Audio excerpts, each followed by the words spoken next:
거룩하신 하나님 아버지, 저희를 사랑하시니 참 감사합니다. 오늘도 주의 사랑에 힘입고 주의 은혜를 간구하며 주 앞에 나왔사오니 저희에게 필요한 은혜를 공급하여 주옵소서. 오늘도 귀한 찬양을 통하여 영광을 돌리는 차가운 찬양들을 기억하여 주시고 크신 은총 가운데 주님 앞에 헌신하며 주의 뜻을 이루어가시는 찬양들 되도록 축복해 주옵소서. 오늘도 힘이 부족하고 연약한 종이 섰습니다. 불러두시면 아무 유익이 없사오니 주께서 사용하여 주옵소서. 부족한 종을 통하여 주의 음성을 우리 모두가 듣게 해 주옵소서. 예수님의 이름으로 기도합니다. 아멘. 네, 어린이 주일입니다. 어제 우리 둘째가 어린이날 선물이 없냐고 해서 제가 경찰차를 선물로 줬습니다.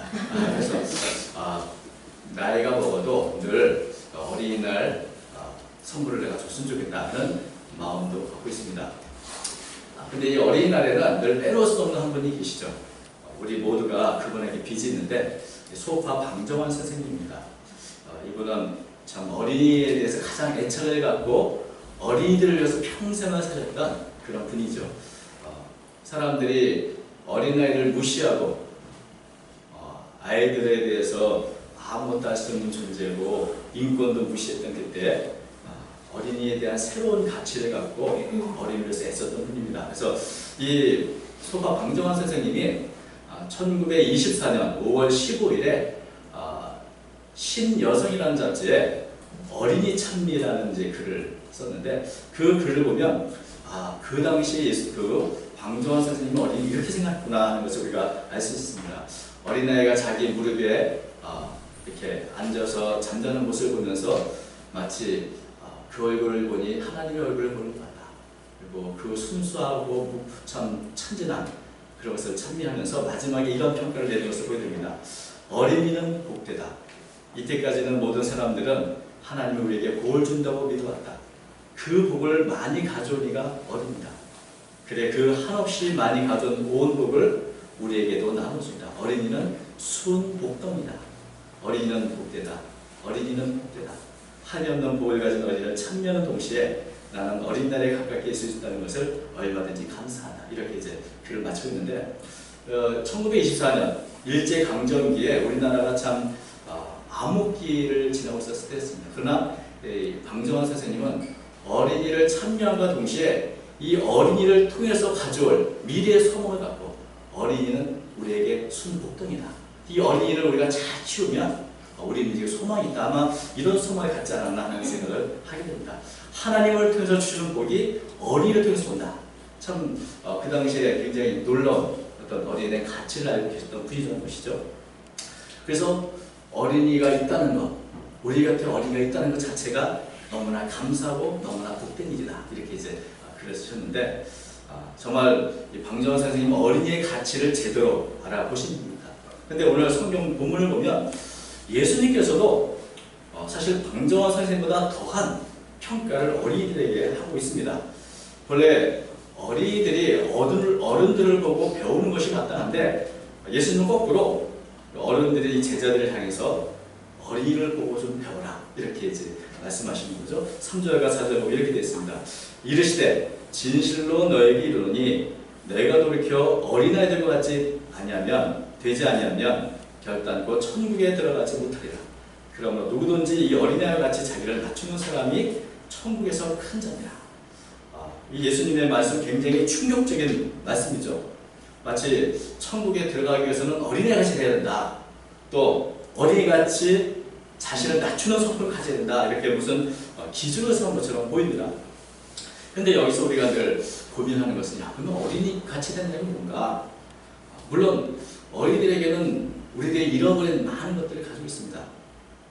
순진함도 있고 순수함도 있고 단순함도 있고 우리가 어린이를 통해서 많은 긍정적인 것들을 보일 수 있고 또 배울 수 있을 것입니다. 그러나 사실 성경에 보면 어린이들에 대한 긍정적인 평가보다는 오히려 부정적인 면을 강조하는 그런 구절이 더 많습니다.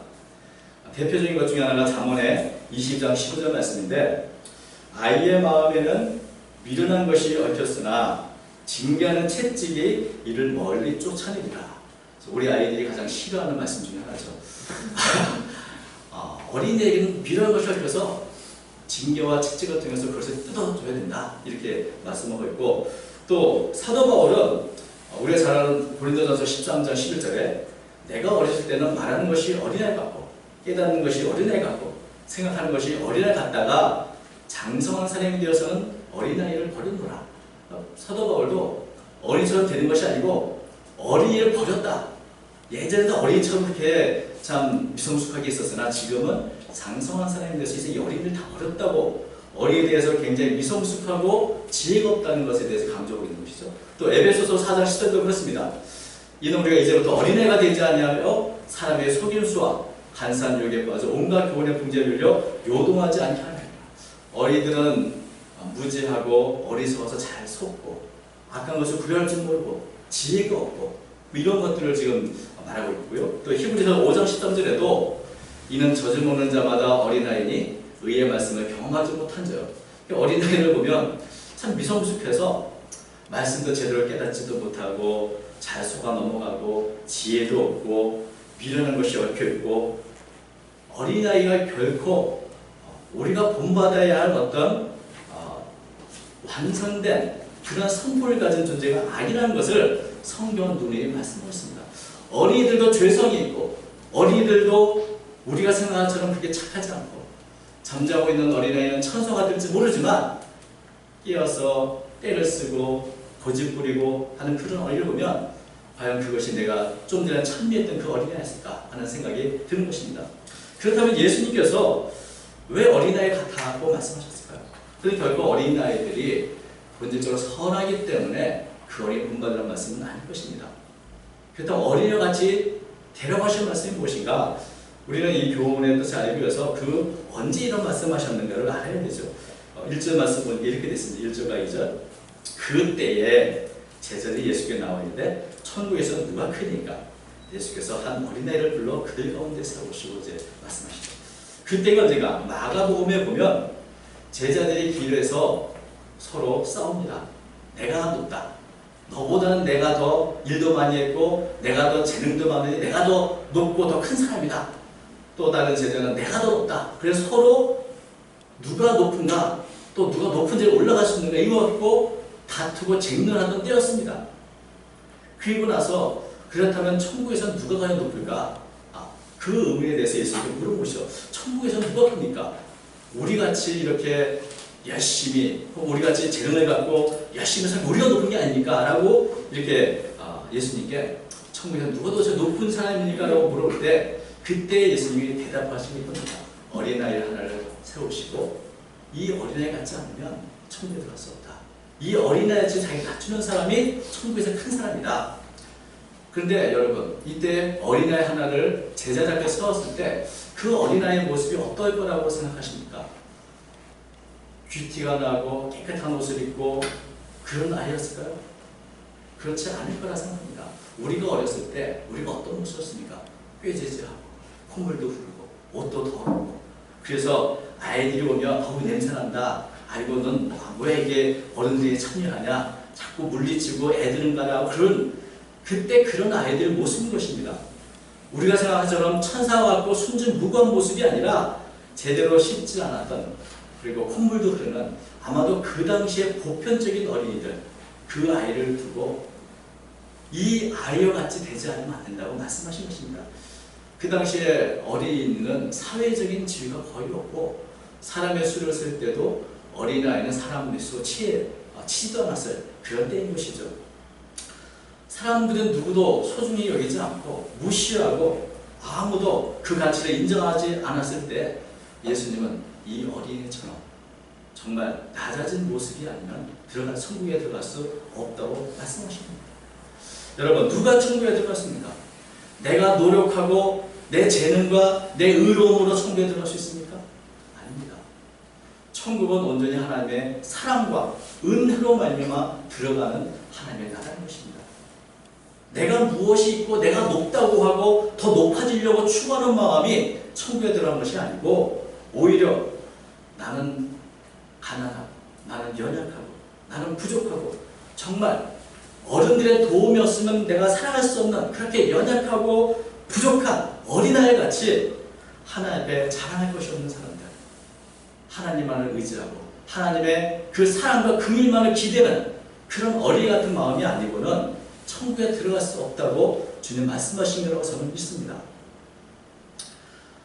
만약에 우리가 내 자랑이 많고 내가 높아지려 하고 그런 사람이라면 자신의 능력과 내 재능으로 무언가 하나님으로부터 칭찬을 받고 또 천국에도 들어가려 한다면 예수님이 이렇게 말씀하십니다.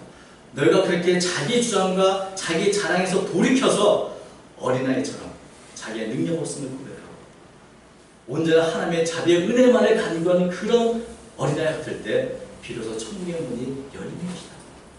오직 천국은 하나님의 자비와 은혜를 통해서만 드러나는 것이다. 낮아짐의 가치를 아는 사람, 하나님 앞에서 자신의 무지함과 힘없음을 아는 사람, 그런 사람의 말로 천국에 합당한 사람이라고 주님 말씀하신 것입니다. 누가복음 18장에 보면 자기 행위를 자랑하며 하나님 앞에 나섰던 한 사람이 나옵니다. 바로 바리새인이죠. 내가 이것을 했고 저것을 했고 나는 이렇게 떳떳하게 살아왔고 자기 자랑 가득한 이 바리새인과 그 옆에는 감히 하늘을 우러볼 수도 없었다. 가슴을 치며 자기를 낮추고 오직 불쌍히 여겨달라고 자비를 강구했던 세리의 기도가 나옵니다. 누가 하나님 앞에 의롭다 하심을 받았는가? 예수님이 이렇게 말씀하셨습니다. 내가 너에게 이르노니 이에 저 바리새인이 아니고 이 사람이 의롭다 하심을 받고 그의 집에 내려갑니다. 무릇 자기를 높이는 자는 낮아지고 자기를 낮추는 자는 높아지라 하십니다. 세리의 마음이 바로 어린아이 같은 하나님께만 모든 것을 의지하는 그런 모습이었던 것입니다. 하나님의 자비와 은혜에 온전히 의탁하는 마음, 그 마음 속에 하나님의 은혜가 있고 하나님이 주시는 풍성한 이런 천국의 기쁨이 있는 것입니다. 하나님께서는 스스로 높아지는 사람, 스스로 높다고 생각하는 사람이 아니라 세상이 어떻게 보든 정말 자신을 낮추고 연약한 그런 사람에게 하나님은 관심을 갖고 계십니다. 그리고 그런 자들에게 하나님 자신을 나타내 주십니다. 마태복음 11장 25절에 예수님이 이렇게 기도하시게 되어 있습니다. 천지의 주제이신 아버지여 이것을 지혜롭고 슬기 있는 자들에게는 숨기시고 어린아이들에게는 나타내심을 감사합니다. 우리가 하나님 앞에 나는 아무것도 없는 것을 고백하며 정말 그런 연약한 모습으로 낮춘 모습으로 나올 때 하나님은 끊임없이 하나님의 자비와 은혜를 공급해 주시고 또한 지혜롭고 슬기 있다고 하는 자들보다 더 큰 하나님의 비밀과 더 큰 하나님의 지식도 우리에게 베풀어 주신 것입니다. 우리에게 하나님의 모습을 나타내 주신 것입니다.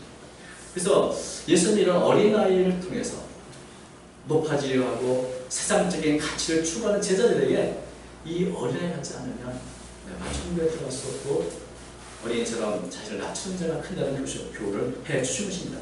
그렇다고 한다면 이것은 사실 어린이들을 위한 교훈이 아니고 어른들을 위한 교훈이라고 할 수 있을 것입니다. 그러나 예수님께서는 어른들을 위한 것만 하신 게 아니라 어린이들을 위해서도 이렇게 말씀하십니다. 세상에서 무시당하고 정말 힘없는 주님은 어떻게 생각하시는지 우리에게 말씀해 주셨습니다. 5절과 6절 보면 이렇게 되어 있습니다. 또 누구든지 내 이름으로 이런 어린아이 하나를 영접하면 곧 나를 영접함이니 누구든지 나를 믿는 이 작은 자 중 하나를 실족하게 하면 차라리 연자매들이 그 목에 달려서 기쁨 받에 맡겨지는 것이 나아. 예수님의 이 말씀을 보면 사실 성경에서 가장 무서운 표현으로 되어 있죠. 어린아이 하나 실족하게 하면 차라리 연자매들 목에 달고 기쁨 받에 빠지는 게 낫다. 이 어린아이 하나가 뭐길래 예수님이 이렇게 엄중한 말씀을 하고 계실까? 사람들은 이 어린아이에 대해서 그 가치를 알지 못했습니다. 어찌 보면 아무것도 알지 못하고 무가치해 보이는 어린아이, 그러나 그 어린아이 하나를 영접하는 것이 곧 예수님을 영접하는 것이라 이렇게 말씀하고 있습니다. 아마도 이 어린아이를 의미하지만 또 어쨌든 세상의 기준과 다른 세상의 기준으로 볼 때 어린아이처럼 낮은 사람들, 무가치하겠다고 평가받는 그 사람들, 그러나 그런 사람 하나하나를 영접하는 것이 바로 예수를 영접하는 것 같다고 말씀하신 것입니다. 그래서 보면 하나님의 가치 기준은 세상의 가치 기준과 다르다 하는 것을 우리가 볼 수 있습니다. 하나님의 관심은 연약한 자들이 있습니다. 힘없는 자들이 있습니다. 어린아이 같은 자들이 있습니다. 그런데 그 어린아이 같은 어린아이를 약하다고 무지하다고 함부로 대하면 차라리 연자맷돌 목에 걸고 기분 빠지는 것이 낫다. 그만큼 이 어린아이 같은 사람들에 대한 가치를 인정해 주셨습니다. 저는 이 말씀 보면서 왜 도대체 애 하나가 뭐길래 예수 이렇게까지 말씀하셨을까? 라고 생각하는데 왜 그럴까요? 저는 이렇게 생각을 해봤습니다. 방종환 선생님의 표현에 의하면 어린이는 순복덩이인데 그것을 조금 다르게 표현하면 모든 어린이는 긁지 않은 복권과 같습니다. 아직 긁지 않아서 이 안에 뭐가 있는지 모릅니다. 여러분, 우리가 쉽게 바라보는 어린아이들 그 가치가 어떤 것인가? 이들은 미래의 복덩이가 될 수도 있고 거꾸로 온 세상을 흑암으로 빠뜨릴 수도 있는 그런 여러 가능성을 갖고 있는 존재들입니다. 어린아이가 하나가 어떻게 될지 여러분, 사실 우리가 성경에 보면 모세나 요셉이나 사무엘이나 요아스나 이런 사람들 한번 생각해 보십시오. 어린 시절에 죽을 뻔했던 이 모세, 또 형들에 의해서 가치 없다고 여겨져 정말 노예처럼 팔려서 가치 없었다고 여겨졌던 요셉, 어쩌면 이 땅에 태어나지도 못했어요 사무엘, 그리고 왕자 권력 속에서 죽지 않고 겨우겨우 살아남았던 요아스. 이 작고 연약했던 아이들이 나중에 커서 세상을 바꿔놓았습니다. 모세, 사무엘, 요셉, 요아스. 사실 그 작고 연약하고 자기 자신조차 지킬 수 없었던 그 어린아이가 세상을 바꿔놓을 수 있는 가능성이 있다면 정말 이 어린아이에 갖고 있는 무한한 가능성을 바라보아야 할 것입니다. 거꾸로 어린아이 하나가 실족해서 삐뚤어진다면 과연 앞으로 이 어린아이가 어떻게 나쁜 영향을 끼칠 수 있는 사람이 될 것인가? 그것도 우리의 상상을 초월하는 것입니다.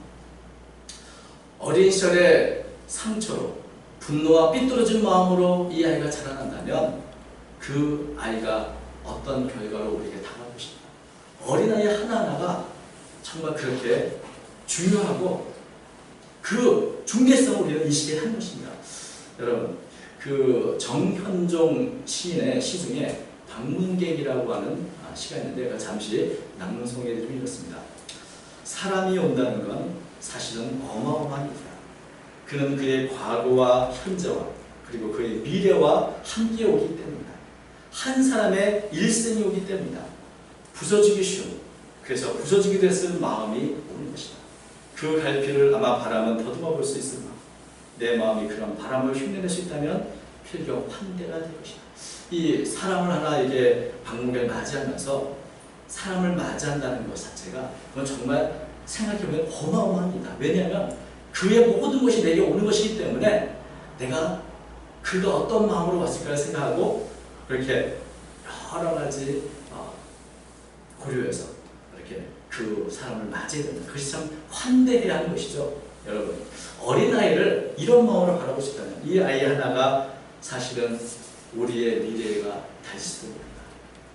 우리가 키우는 우리 집에 있는 그런 자녀들이 아직은 긁지 않은 폭포 같아서 어쩌면 이 세상을 구원한 모세 같은 인물이 될지도 모릅니다. 사실은 어린아이 하나하나가 그의 전체가 갖고 있는 의미는 너무나 큰 것이기 때문에 예수님이 이런 어린아이를 하나를 희족하게 한다면 하나님께서 결코 그냥 놔두지 않을 것이다. 결국 차라리 연자매들의 매는 것처럼 엄중한 그런 경고를 주님은 하고 있는 것입니다. 사람을 만나고 영접하는 것, 어린아이 하나하나의 그 가치를 인정하는 것 굉장히 중요한 일입니다. 여러분, 보기에 따라서는 낮은 신분이고 힘없고 무지하고 아무 쓸데가 없이 보이는 어린아이 하나도 사실은 너무나 놀라운 존재인 것입니다. 만약에 내가 힘이 있고 내가 권세가 있다고 이 어린아이 면전에서 컵을 한번 던져보시다. 물컵을 던져보시다. 생각해보십시오. 그 물컵의 여파가 얼마나 크게 내게로 들어올 것인가. 여러분, 예수님은 연자매들을 목욕하고 깊은 바다에 빠진 것이 더 나을지도 모릅니다. 아주 무서운 표현으로 경고하고 계시는 것입니다. 사람들이 소홀히 여기고 우습게 여기는 어린이들과 세상의 수많은 약자들, 그들을 향해서 주님은 관심을 갖고 계십니다. 특별히 하나님을 믿고 의지하는, 어느 하나도 심령으로 주님을 의지하는 성도들에 대해서 주님은 관심을 갖고 계십니다. 마태복음 18장 10절에 이렇게 이 말씀에 대한 결론 내리고 있는데, 삼가 이 작은 자 중에 하나도 업신여기지 말라. 너에게 말하노니 그대의 천사들이 하늘에서 하늘에 계신 내 아버지의 얼굴을 항상 배웁니다. 어린아이 하나 영접하는 것은 단지 어린아이 하나만 영접하는 것이 아니고 바로 그 뒤에 그 어린아이를 지켜보고 있는 주님과 하나님까지 우리가 맞아보는 있는 것이라고 지금 얘기하고 있는 것입니다. 그래서 사회적인 약자, 어린이 이런 이들을 우리가 영접하는 것은 사실 그 어린아이와 사회 약자가 영접하는 것이 아니라 예수님을 영접하는 것이고 그 약자를 지켜보고 계시는 하나님을 우리가 맞아보는 거고 하나님을 뵙는 것인 것입니다. 오늘 어린이 주일을 맞으면서 우리가 먼저 이 땅의 어린이들을 위해서 기도를 합니다. 우리보다 더 좋은 환경에서 통일 조국에서 더 아름다운 세상에 공헌할 수 있는 어린이들을 자라도록 끊임없이 관심 갖고 기도에 조언할 것입니다. 그리고 우리 자신도 예수님이 앞에서 누가 높으냐 자랑하며 서로 쟁론했던 제자들처럼 스스로 높아지려 하기보다 또 세상적으로 높아지고 인정받는 자리를 추구하기보다 언제나 주님 앞에서 주님의 은혜가 아니면 안 된다는 고백을 하고 어린이처럼 낮고 겸손한 마음으로 하나님을 바라볼 수 있는 그런 믿음의 사람이 되기를 바라는 것입니다. 오늘도 우리 주변에 수많은 어린이들, 여러 연약한 자, 그들을 바라보는 시각이 달라져서 정말 어린이 주를 맞이하면서 다시 한번 어린이들과 또 하나님이 주시는 은혜를 다시 한번 기억할 수 있고 또 그로 인해서 우리도 어린이와 같은 심령으로 늘 주께 더 가까이 나아가는 그런 삶이 되시기를 바랍니다.